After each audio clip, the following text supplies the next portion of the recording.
शांति। यज्ञ का आधार स्तंभ आदि रत्न दीदी मनमोहिनी जी। दीदी मनमोहिनी जी की 11 विशेषताएं जो हमें अपने जीवन में धारण कर दीदी के समान बनने में मदद करेंगी। दीदी की विशेषता है, अगर कभी किसी कारण से छोटी मोटी भूल भी हो जाती तो छोटे के सामने भी अपनी भूल मानने में दीदी हिचकती नहीं थी। जैसे दीदी कहती थी, मैंने यह बात इस भाव से कही, अगर आपको फील हुई तो भूल जाना। दूसरी विशेषता दीदी की, दीदी सच्ची मस्तानी गोपिका थी। बाबा से इतना अटूट स्नेह था जो नजरों में एक ही बाबा बसता था। दीदी के दिल में एक बाबा के सिवाय कोई भी नहीं समाया। बाबा के प्यार में कभी डांस करती तो कभी सेमी ट्रांस में जाकर लवलीन अर्थात मगन हो जाती। ओम मंडली में सत्संग करके दीदी जब घर में जाती थी तो चैन नहीं आता था। मन करता था कि बाबा के पास जाऊं। थोड़े समय बाद बाबा कश्मीर चले गए। फिर कश्मीर से बाबा के पत्र आने लगे। बाबा के पत्रों को पढ़ पढ़कर गोपी रोती रहती थी कि बाबा कब आएंगे। पत्रों को छिपा कर रखती थी, पत्रों को प्यार करती रहती थी।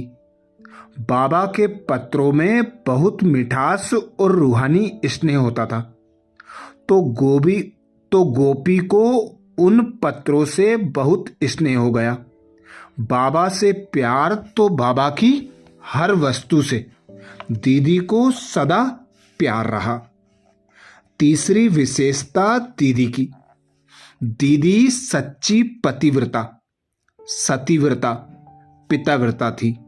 सदा तुम्ही संग खाऊं, तुम्ही संग बैठूं, तुम्ही से रास रसाऊं, ऐसी एक व्रता होकर सदा एक के ही गुण गाते आज्ञाकारी, वफादार, ऑनेस्ट बनकर रही। कभी किसी वस्तु व्यक्ति की तरफ आकर्षित नहीं हुई।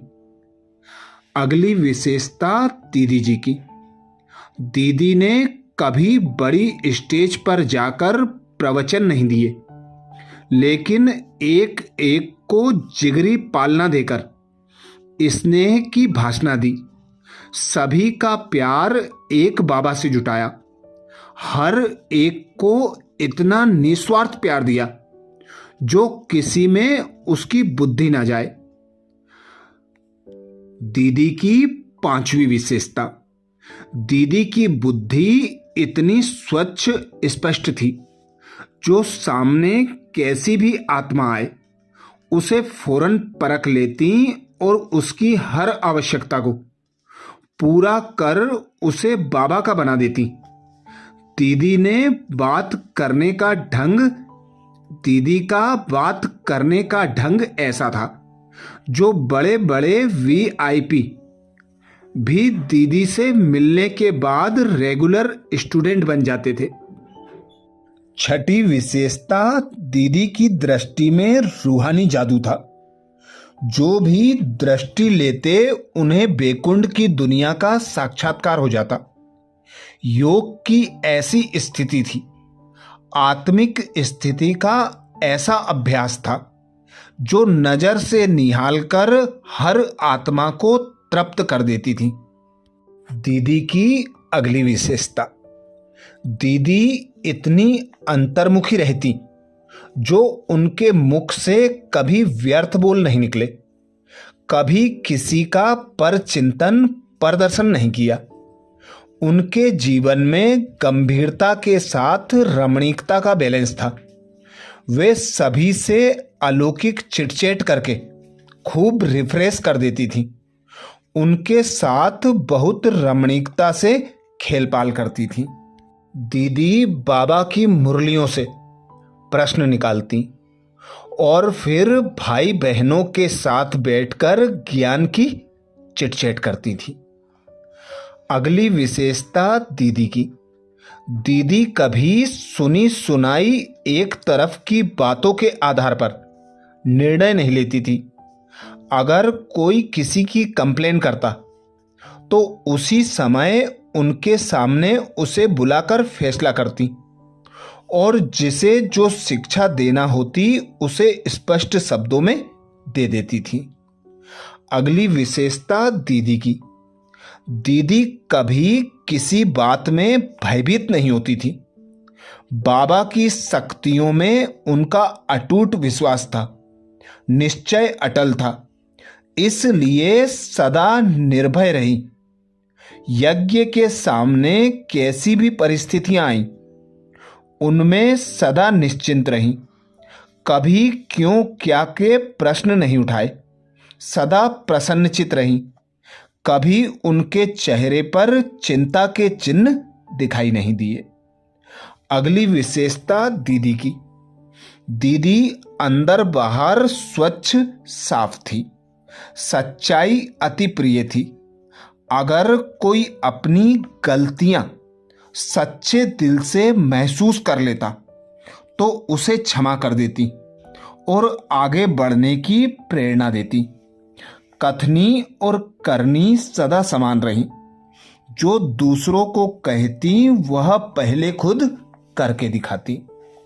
दीदी की 11वीं विशेषता, दीदी यज्ञ की मालिक थी, लेकिन उनके जीवन में बालकपन और मालिकपन का बैलेंस था।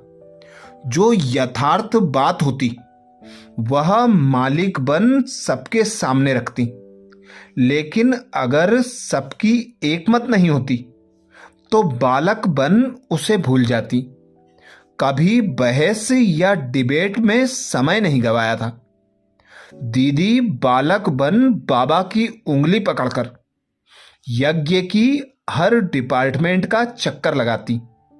बाबा उन्हें कहते, कभी आपने बाबा की उंगली पकड़ी है, भविष्य में श्री कृष्ण आपकी उंगली पकड़कर चलेगा। ऐसा नशा है ना। तो ऐसी विशेषताओं से संपन्न दीदी जी का जीवन था, जिन्हें अपनाकर हम भी दीदी के समान बन सकते हैं। दीदी जी का लौकिक नाम गोपी था। आप एक बहुत ही नामी ग्रामी धनाढ्य सिंधी परिवार से थी। यज्ञ की स्थापना के समय किसी की परवाह किए बिना अनेक बंधनों को तोड़ते हुए आप अपनी लौकिक मां क्वीन मदर और लौकिक बहन सील के साथ झाटकू बनकर समर्पित हो गई। दीदी दिलवाला की सच्ची दिलरुबा थी। दीदी को अव्यक्त नाम मिला मनमोहिनी। सन 1969 में ब्रह्मा बाबा के अव्यक्त होने के पश्चात दीदी और दादी की जोड़ी ने पूरे यज्ञ को संभाला।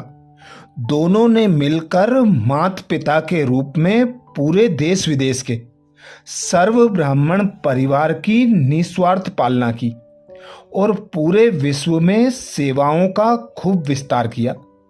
दीदी और दादी की जोड़ी को सभी कहते थे, शरीर दो हैं, आत्मा एक है। ऐसी एकता का प्रमाण देकर एक दो की राय को सम्मान देते हुए यज्ञ को निर्विघ्न बनाया। दीदी 28 जुलाई 1983 में संपूर्ण संपन्न बन अव्यक्त वतनवासी बन एडवांस पार्टी में चली गई। तो ऐसी प्यारी विशेषताओं से भरी दीदी मनमोहिनी जी को सत सत नमन। अच्छा, ओम शांति।